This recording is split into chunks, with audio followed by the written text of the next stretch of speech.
What's up, soldiers? Chris here, CaribbeanPod.com. Vibes and up in the kitchen as usual. I thought we're gonna take a break from July month of grilling. We're gonna break things up a little bit and come back hard. You know, boom, boom, like that. Yeah. Gosh, Chris boxing now, boy. Look, thing. Anyhow, we're doing my interpretation, yes, Uncle Chris' interpretation of masala chicken. So it's pretty much curry chicken enhanced. Alright, vibes it up, man. What's up, soldiers? Don't forget to click subscribe. If you've already clicked subscribe, hit that bell notification thing. I want to all you missing out on the new videos, man. Come on, click. I am old school like my mom, my grandma, and her mother before her. So I wash my chicken. Lemon juice, cool water, drain it dry. Don't be an idiot and splashing all over the place and things like that. I don't know anybody who's ever got sick in the Caribbean from washing the chicken. Small thing. Anyhow, black pepper. And in there, I've got chicken thighs where the bones removed. And I'm purposely using that because we're trying to replicate. Anyone who knows a good curry chicken or masala chicken will know you need to use chicken with bones. But there's people just don't like bones sometimes, so I took the bones out and we have that nice dark meat there. Black pepper, salt. And it may look like a lot of salt, but there's a lot of chicken in there. There's close to 5 pounds, a big old bowl of chicken. And not only did I debone it, I removed all the skin and most of the fat that was easily removed.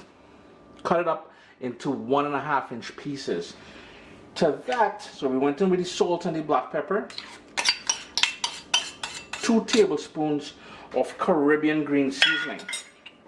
And Caribbean green seasoning, if you're new to the game, it is just a combination of all the herbs along with garlic and seasoning peppers and all that we put through a food processor and we keep it in the fridge for exactly times like these.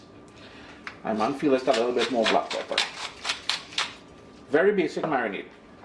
Scotch bonnet pepper. Wear gloves, wash your hands with soap and water after. I'm going to quickly show you, we've done this before several times, and if you've seen me cook chicken before, it's pretty much the same marinade. Later on things are going to change. The seeds and the white membrane around the seed, that's where most of the heat is going to be.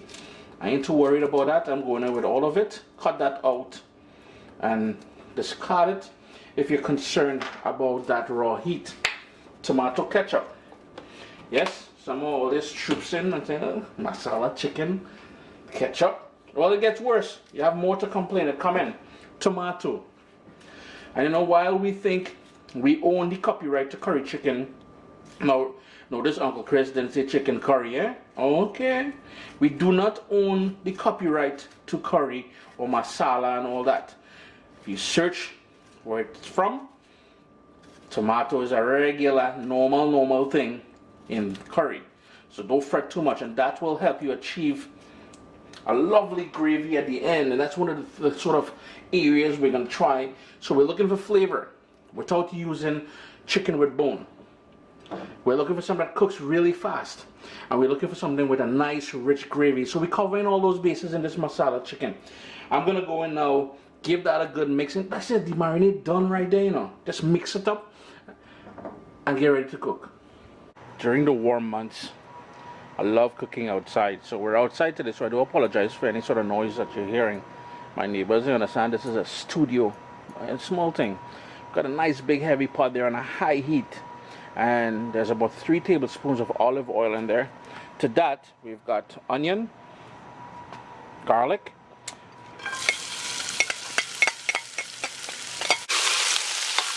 along with the shallot.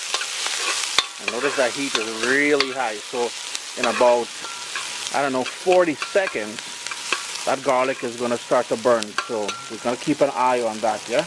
But that shallot is going to add a lovely flavor. If you can get it, use it. And you will notice we're going to use quite a bit of garlic in here. So that's one of my sort of secrets, copied from my mom, is garlic, man.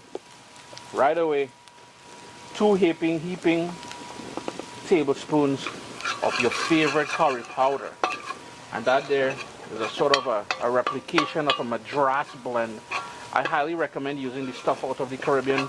We make some good curry powder out there. And I know no joke thing. And I'm using a classic Caribbean iron pot or Dutchy pot. Any sort of heavy pot will work because we want that high heat, and you notice how fast we get in that lovely earthy color out of that curry powder there. And you're going to start blooming all those different spices which makes up a good curry powder. Add some water to create a slurry. Heat still on high if you're wondering. As the water starts to thicken up, I'm going in with a tablespoon of dried roasted geera or cumin, and I've got Anchar Masala. You will have to visit a West Indian or Caribbean grocery store to get that one. Some Asian markets have it as well, but that is where the whole masala. And I told you guys, this is like one of them potent curry dishes. Not potent in a bad way though, eh?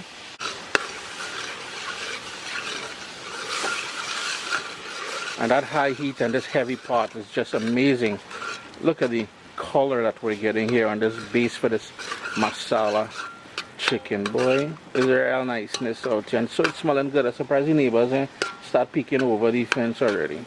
But don't worry, I have a slinging shot for that. And we've got a thick slurry here. We're back to the oil that we started off with. So here's where now we're going to start adding that seasoned chicken to the pot. Remember, your heat is still high. You want to stir it as you add it in there. And the same bowl here, you want to put about 1 cup of water. Swish it around because we want to pick up any of that excess marinade that we have on there. And the whole idea is to coat all of the pieces of chicken with that masala, aka curry base that we made there. Sort of deglazing the pot with that now. Just look at niceness now. And I lying. They're all smelling good out here. And look, oh gosh, tomatoes. What is Chris doing? It's been going on that high heat now for about 5 minutes. And you can see the chicken pieces starting to tighten up, which means it's starting to cook. So here's where I'm going to add a bit more garlic. I told you all we're going heavy with the garlic, eh? Then give that another quick stir. Now I know the gravy looking best down inside there already, eh? But this chicken's still raw. We still need to cook that out. And what I'm going to do, as you've seen me do in the past, is allow that to cook down or fry down as we see. Pot is uncovered, by the way. It's been 20 minutes and I know this chicken is fully cooked. I don't want it to start falling apart on me. So if you recall, I said I'm going to allow it to fry down and then add some water to create that gravy. But that gravy is just beautiful. I know the chicken is fully cooked. So I'm going to turn things off here. But we're going to go in, and I'm using parsley because I don't have shado benny.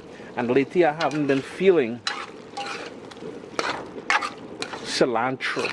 I know, man, I've been turned off cilantro recently. But Chris here, CaribbeanPot.com, my take on masala chicken. Let me do the obligatory tight up. Look at that niceness now. My take on masala chicken. Yours will be different. Your mommy will be different. Your nenens will be different. But I'm just still going to enjoy this. Enjoy all the day, eh? I'm going to be back to July month of grilling in 2 on 2. One thing I forgot to mention, another tip. If you like me and you like cooking your curry outside, because during the summer months, yo, that curry smell sticks to the walls, man. Once you cook it out here, what you can do then is put it into a clean pot and take it inside. You won't get that strong curry smell. But for now, I just wanted to leave all you with that little tip there.